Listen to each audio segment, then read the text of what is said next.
Good morning વિદ્યાર્થી મિત્રો, ધોરણ 8 વિષય સામાજિક વિજ્ઞાન પેજ નંબર 74 ઉપર આપણે આપણી આર્થિક વ્યવસ્થા, આપણી અર્થવ્યવસ્થા ચેપ્ટર નંબર 9 એમાં આગળ વધી રહ્યા છે. આજે આ ચેપ્ટર પૂરું કરશે.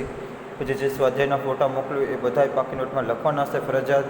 જો નહીં લખ્યા તો પછી તમારા જે ભવિષ્યના જે એક્ઝામના માર્ક્સ છે બરાબર એ તમારી બુકના આધારે મૂકવાના થશે બરાબર. એટલે એક્ઝામ અને પ્લસ તમારું વર્ક, તો એના અનુસંધાને તમારે બુક તો તૈયાર કરવી જ પડશે ફરજિયાત. દરેક વિદ્યાર્થી નોંધ લેશો, નહીંતર માર્ક્સમાં આઠમા ધોરણમાં પછી ફેલ થાય એવું ન કરતા બરાબર. એટલે ફરજિયાત બધા લખતા રહેજો, પાકું કરતા રહેજો બરાબર, ને તમારે સ્વાસ્થ્યનું ધ્યાન રાખજો. ચાલો આજે આપણે આગળનો જે મુદ્દો છે સમજીએ. આર્થિક ઉદારીકરણ. તમને મિત્રો ખબર છે, ખાનગીકરણ, ઉદારીકરણ અને વૈશ્વિકીકરણ ઈસવીસન 1991માં અસ્તિત્વમાં આવી આ નીતિ 3 આની પાછળનું કારણ હતું આપણું જે અંગ્રેજો શાસન કરી ગયા ને, એ શાસન કર્યા બાદ આપણે બધા કેવા થઈ ગયા હતા તમને ખબર છે. ખેડૂતો કેવા થઈ ગયા હતા? પાયમાલ થઈ ગયા હતા. આપણે બધા ખેડૂતો જ હતા પહેલાંના સમયમાં, આપણા પૂર્વજો. તો ખેડૂતો પાસે ટેક્સ ઉઘરાવતા બરાબર, એટલું બધું બિયારણના પૈસા ન રહેતા, ખાવા પીવાના પૈસા ન રહેતા, તો એના માટે એ પાયમાલ થતા ગયા. તો આ માટે આપણે 1947-1946માં જ્યારે આવી નીતિ ઘડાવવા માંડી ને ત્યારે આ લોકોએ વિચાર્યું કે આપણે 1991ની સાલ આવતી હતી ત્યારે એની એડવાન્સ 1947 પછી જે આ બધું વિચારવા માંડ્યા કે હવે શું કરશે, આટલા બધા પછાત થઈ ગયા છે બરાબર, પૈસા નહીં તો આપણે તો પાયમાલ થઈ ગયા હતા, હાવ ગરીબના ગરીબ થઈ ગયા હતા.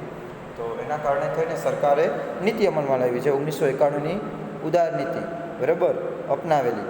ઉદારીકરણ, ખાનગીકરણ અને વૈશ્વિકરણ જેનું અસ્તિત્વમાં આવ્યું. તો ઉદારીકરણ એટલે શું મિત્રો? ઉદારીકરણ એટલે કે જે છૂટછાટ કેવી, તો કે જેથી ઉદ્યોગો સ્થાપવા માંડે અને લોકોને રોજગારી મળવા માંડે, એટલે ઉદાર નીતિ અપનાવી.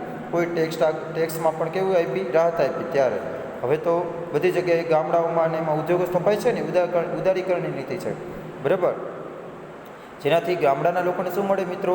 રોજગારી મળે. આર્થિક ઉદારીકરણ, નાણાકીય ઉદારીકરણ. પછી ખાનગીકરણ. તો અત્યારે તમે જુઓ છો સરકાર કરતાં ખાનગી સ્કૂલો, ખાનગી કંપનીઓનું વર્ચસ્વ વધુ છે. તો ખાનગીકરણથી પણ શું આવ્યું છે? ખાનગીકરણને કારણે પણ શું થયું છે? રોજગારીમાં વધારો, આર્થિક માથાદીઠ આવકમાં વધારો થયો છે અને દેશનું જીવન ધોરણ ઊંચું આવ્યું છે. જેથી આપણે સરકાર જેટલી રોજગારી પૂરી ન પાડી શકતું એનાથી ડબલ ગણી, ચોબલ ગણી તો આપણે રોજગારી કોણ પાડે છે? ખાનગી ક્ષેત્ર, હે ને? ઉદ્યોગ કંપની, જીઆઈડીસી સેક્ટર છે બધા બરાબર. આ બધા શું છે? ખાનગીકરણના આભારી છે.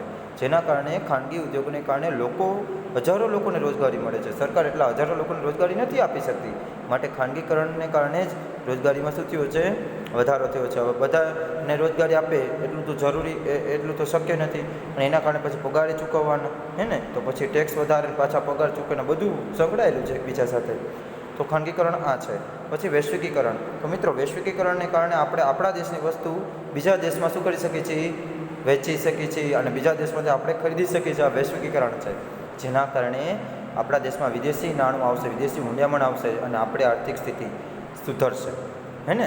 યંત્રો વિદેશમાંથી ખરીદવા, સંરક્ષણ ઉદ્યોગો ક્ષેત્ર, ટેકનોલોજી, યંત્રો, સાધનો બરાબર.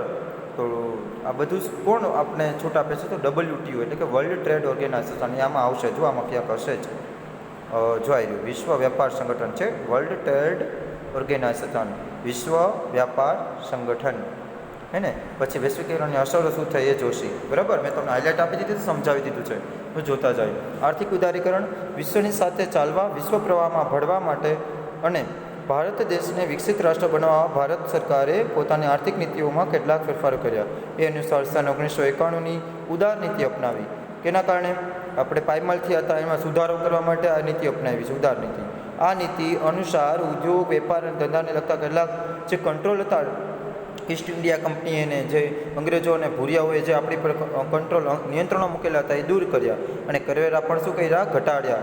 જે આપણે ખેતીનો 6ઠ્ઠો ભાગ આપવામાં આવતો હતો ને, તો ખેડૂતો પાસે તો કાંઈ ન વધતું, કારણ કે બાકીના 4% ભાગમાં, 4/4 ભાગમાંથી તો બધું બિયારણોને મહેનત ખેડૂતોને મજૂરીની જે મજૂરોને મજૂરી ચૂકવવાનું થતું ને એવું, અને કરવેરા ચૂકવવામાં આવતા એ પણ વધુ. તો એના કારણે થઈને શું કર્યું? કરવેરા ઘટાડ્યા. કોની નીતિ? ઉદાર નીતિ અપનાવી સરકાર. એટલે કરવેરા ઘટશે એટલે લોકો પાસે નાણાં પડ્યા રહેશે ને, એટલે એની આર્થિક સ્થિતિ સુધરશે કે નહીં? બરાબર ને? વસ્તુઓની આયાત નિકાસમાં પણ કેટલીક છૂટછાટ જાહેર કરી, નવા ઉદ્યોગો સ્થાપવા માટે મંજૂરીની પ્રક્રિયા સરળ બનાવી, આયાત નિકાસમાં છૂટછાટ, વૈશ્વિકીકરણને આભારી છે. બરાબર, ઘણા દેશો આપણે જો ઉત્તર કોરિયા છે એમાં આયાત નિકાસમાં શું છે, એ પોતાના દેશમાં વસ્તુનું ઉત્પાદન કરે છે અને વેચે છે, બીજા દેશને કોઈ નથી લેતો. બરાબર, તો આવી નીતિ સારી નથી. બીજા રાષ્ટ્રોનો પણ વિકાસ થાય, બીજા દેશમાં આપણું નાણું જાય, બીજાના દેશનું આપણા દેશમાં નાણું આવે, આ નીતિ સારી છે. કારણ કે વિદેશી જમણનો બહુ મહત્ત્વનો ભાગ ભજવે છે આપણે આર્થિક સ્થિતિ સુધારવામાં, વિકાસમાં, વિકસિતમાં, દેશને વિકાસશીલ પ્રક્રિયામાં આગળ વધારવા માટે. તો પછી છે નવા ઉદ્યોગો સ્થાપવા અને મંજૂરી પ્રક્રિયા. ગામડામાં ઉદ્યોગો ના સ્થાપે કારણ કે અહીંયા વસ્તુ પાણી વીજળી ના મળતી હોય, તો ઉદ્યોગ સાહસિકો અહીંયા સ્થાપે નહીં, ઉદ્યોગના માલિકો અહીંયા ના સ્થાપે, એટલે એ લોકો ત્યાં સ્થાપે ને ગામડાના લોકોને શું મળે, રોજગારી મળે. તમને ખબર છે દરેક ગામમાં જ છે ને JIDC, તો ત્યારે પહેલે નહોતું કંઈ, પણ લોકોને ત્યાં શું મળે છે, હવે બધા અહીંયા જાય છે કામ. જે લોકો ભણ્યા નથી, અભણ છે, એ લોકો પોતાની રોજગારી મેળવવા માટે 8 કલાક કે આખા દિવસ સુધી, બરાબર, કોઈ તો આખી રાત કામ કરતા હોય છે. તો આ શું કામ છે? તો નવા ઉદ્યોગો સ્થાપવા માટે મંજૂરીની પ્રક્રિયા એ લોકોએ સરળ કરી છે, જેથી રોજગારી પ્રાપ્ત થાય ને. તેના કારણે ભારત વિશ્વના અન્ય દેશો સાથે વેપાર, ધંધા અને ઉદ્યોગોના બાબતમાં એક બની રહ્યું છે. તેમજ ભારતના ધંધા રોજગાર વધ્યા છે. સ્વાભાવિક છે, ધંધા રોજગાર વધ્યા છે, રોજગાર બહુ વધે છે અને રોજગાર લોકોને મળતો થાય છે અને ધંધા પણ વધે છે. કારણ કે વસ્તી વધે છે તો એના કારણે રોજગાર પણ વધવો જોઈએ, નહીંતર તો લોકો ગરીબના ગરીબ રહે. હવે જો ખાનગીકરણ, આઝાદી પછી પ્રાઇવેટીકરણ થયું, કેન્દ્ર સરકારે જાહેર શાસનો શરૂ કર્યા હતા જે સરકાર હસ્તક હતા.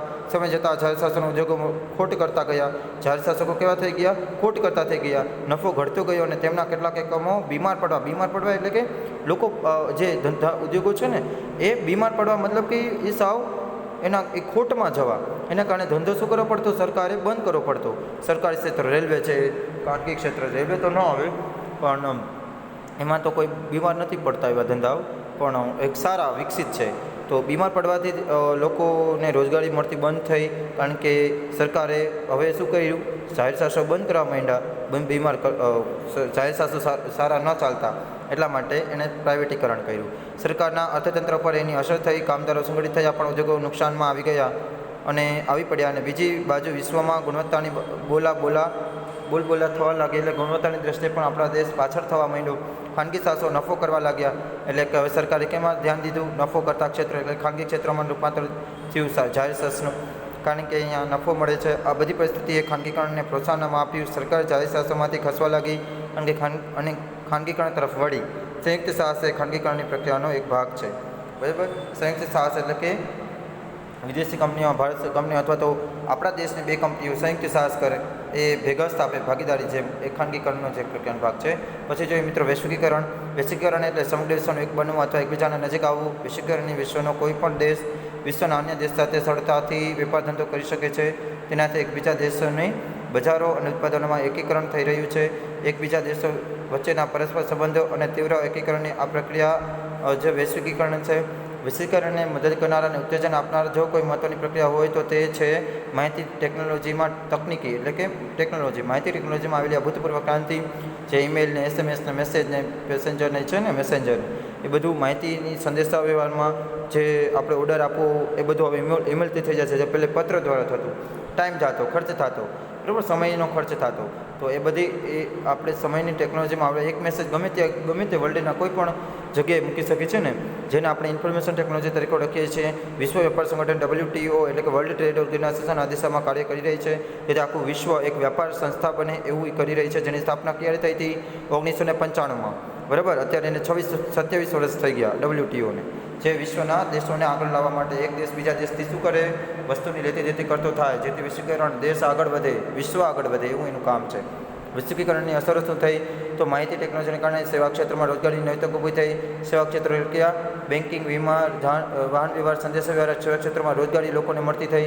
Phone, fax, mobile, email, internet, video conference જેવા સાધનોની માહિતી ઓછા ખર્ચે અને ઝડપથી પહોંચવા લાગી અને ઝડપથી પ્રાપ્ત થતાં દેશના આર્થિક વિકાસની ગતિ વધી. બરાબર, કારણ કે ટેકનોલોજી, ઇન્ટરનેટના માધ્યમ દ્વારા email, computer, SMS, message, video conferencing, fax, message માટેનું છે ફેક્સ છે, આબેહૂબ કોપી આપણે બીજે મોકલવી હોય તો એ ફેક્સ છે. ફોન, મોબાઈલ ફોન દ્વારા SMSની સેવા, તો આ બધી માહિતી કઈ છે, તો કે સંદેશા વ્યવહારની માહિતી જે પ્રબળ બની, જેથી આર્થિક વિકાસની ગતિ મળી. જે ટૂંક સમયમાં જ આપણે શું કરી શકીએ છીએ, ઓર્ડર આપવો હોય તો ઈમેલ દ્વારા આપણે જેટલા નંગ ઓર્ડર આપવો હોય તરત જ મોકલી શકીએ છીએ ને, અને ઓર્ડરનો આપણે રિપ્લાય પણ મળી જાય કે આટલા સમયમાં તમારે ત્યાં માલ મળી જશે. બહુરાષ્ટ્રીય કંપનીઓ યજમાન દેશોની કંપનીઓ સાથે સંયુક્ત સાહસ કરવા લાગી, જેનો ફાયદો યજમાન દેશોને થયો. જેમ કે ભારતની વિદેશી ફોર્ડ મોટર્સ કંપની કારના યંત્રોનું ઉત્પાદન કરે છે. તે કેવળ ભારત માટે જ કારોનું નિર્માણ કરે છે એવું નથી, પરંતુ વિશ્વના અન્ય દેશો માટે પણ કારના યંત્રોનું ઉત્પાદન કરે છે, જેનો લાભ યજમાન દેશ એટલે કે જે વિકસિત દેશ છે ભારતને મળે છે. વિકાસશીલ દેશ છે અત્યારે પણ આપણો ભારત. એ જ રીતે યજમાન એટલે કે જે ઉપયોગ કરતા જે દેશ છે તે, બરાબર, જે પોતાનો વસ્તુ બીજાના દેશમાં બનાવવા માટે ઓર્ડર આપે. ઓર્ડર મતલબ કે એને આપી દે એજન્સીને. તો યજમાન દેશ ભારત લાભ લેનાર છે. એ જ રીતે ભારતની મોટી કંપનીઓ પણ વિશ્વ સ્તરમાં બજારોમાં પોતાનું સ્થાન જમાવ્યું છે. જેમ કે Tata motors, Infosys, Asian pants, Parle વગેરે કંપનીઓ આંતરરાષ્ટ્રીય સ્તરે પોતાનું વેચાણ કરે છે. વિદેશી કંપનીઓના ઓર્ડર લઈને પોતે ઉત્પાદન કરે છે વિદેશ કંપની વતી. તો આ યજમાન દેશ વિદેશી કહેવાય. દાખલા તરીકે અમેરિકાએ ટાટા મોટર્સ તૈયાર કરવા માટે કીધું, ભારતની ટાટા મોટર્સ છે. તો યજમાન દેશ અમેરિકા થયો ને આપણે બધું એને વેચીએ છીએ તૈયાર કરીને, બરાબર. જેમ ભારતને લાભ મળ્યો એ તે અમેરિકાને પણ મળે. તીવ્ર સ્પર્ધાથી માલસામાનની ગુણવત્તા, સ્પર્ધા એટલે હરીફાઈ એવી અત્યારે તમે જુઓ છો બધે ઠેર ઠેર તીવ્ર સ્પર્ધા છે, ખૂબ જ ગાઢ હરીફાઈ છે. આવા માલસામાનની ગુણવત્તા જળવાતા ઓછી કિંમતે વધુ સારો માલસામાન ગ્રાહકોને મળવા લાગ્યો. જેમ કે ભારતના બજારમાં ચીને પોતાના રમકડા મૂક્યા છે, ચાઇનીઝ રમકડા, લાઇટીસ તમે જુઓ છો જે દિવાળીમાં આપણે ડેકોરેટ કરી છે ચાઇનીઝ. હવે તો આપણે મોદી સાહેબે કીધું એટલે મોસ્ટ ઓફ નથી ખરીદતા ચાઇનીઝ વસ્તુ, કોઈ પણ લેમ્પ છે કે કોઈ પણ ટ્યુબલાઇટ છે. ઓછી કિંમત અને નવીન ડિઝાઇનોને કારણે ચીની રમકડા ભારતીય બજારોમાં વધારે લોકપ્રિય છે. કે ઓછી કિંમતે પાછા આપણને મળી જાય, પછી એકવાર ચાલ્યું પછી કાંઈ એનું તમને ખબર છે ચાઇનીઝના ફોનનું પણ, બરાબર, ચાઇનાના ફોનનું પણ કંઈ ઠેકાણું ના હોય, એકવાર પડ્યો એટલે વાત થાય પૂરી. તો આવા હલકા રમકડાઓ વેચે છે જે આપણે ના ખરીદવા જોઈએ, કારણ કે આપણા દેશની વસ્તુ આપણે ખરીદવી જોઈએ, જે આપણે જ ખરીદવી જોઈએ ને આપણા જ દેશમાં નાણાં આપણા જ લોકોને મળશે, હે ને. તો ચાઇનીઝ વસ્તુ, વિદેશી વસ્તુ ન ખરીદવી જોઈએ. એક જ વર્ષમાં 70%થી 80% દુકાનોમાં ભારતીય રમકડાનું સ્થાન ચીની રમકડાઓએ લઈ લીધું છે, જે યોગ્ય નથી. આપણા દેશને 70થી 80% લોસ થાય, કારણ કે આપણા દેશના લોકોએ રમકડા બનાવે છે, માટીના છે, યંત્રોના સાધનોના નાના નાના રમકડા બનાવે છે. એ 70-80% આપણો વેપાર કોણે લઈ લીધો? ચીને. તો એવું ન કરવું જોઈએ, આપણા દેશના જ રમકડા ખરીદવા જોઈએ, આપણા દેશની જ વસ્તુ, મેડ ઇન ઇન્ડિયા, હે ને, મેડ ઇન ચાઇના નહીં, મેડ ઇન ઇન્ડિયા, ભારતમાં જ બનેલી વસ્તુઓ ખરીદવી જોઈએ. હવે ભારતના બજારોમાં રમકડા પહેલાંની તુલનામાં સસ્તા છે. આ શું થઈ રહ્યું છે? વિશ્વ વેપારની કારણે ચીની રમકડા ભારતમાં બજારોમાં આવ્યા, એ વૈશ્વિકીકરણ થઈ રહ્યું છે, અને ભારતીય અને ચીની રમકડાની પ્રતિસ્પર્ધા હરીફાઈ થઈ. ચીની રમકડા વધારે સારા સાબિત થયા છે. ચીની રમકડાને કારણે ભારતીય રમકડાના વેપારીઓ અને ઉદ્યોગપતિઓને નુકસાન થાય છે, કારણ કે ચીની વેચાય, ચીની વસ્તુના રમકડા વેચાય તો ભારતીય રમકડાના વેપારીઓને શું થાય છે? ઉદ્યોગપતિઓને નુકસાન થાય છે. આમ ઘણીવાર વિશ્વ વેપારને કારણે લઘુ ઉદ્યોગોને નુકસાન થાય છે, નાના ઉદ્યોગોને નુકસાન થાય છે. એ તો આપને ખબર છે કે ચીની રમકડા કેવા સારા સાબિત થયા છે. ન જ ખરીદવા જોઈએ, તમે પણ ના ખરીદતા, બરાબર. એટલે ધ્યાન રાખજો. હવે વૈશ્વિકરણ, ખાનગીકરણ, ઉદારીકરણ મેં એકવાર સમજાવી દીધું છે. બધા એક વખત પાકી નોટમાં લખશે, પાકું કરશે ને સ્વાધ્યાયના હમણાં ફોટા મોકલું છું. આ ચેપ્ટર અહીંયા પૂરું કરું છું. ફરજિયાત બધા સારા અક્ષરે લખશે ને પાકું કરશે. Good bye.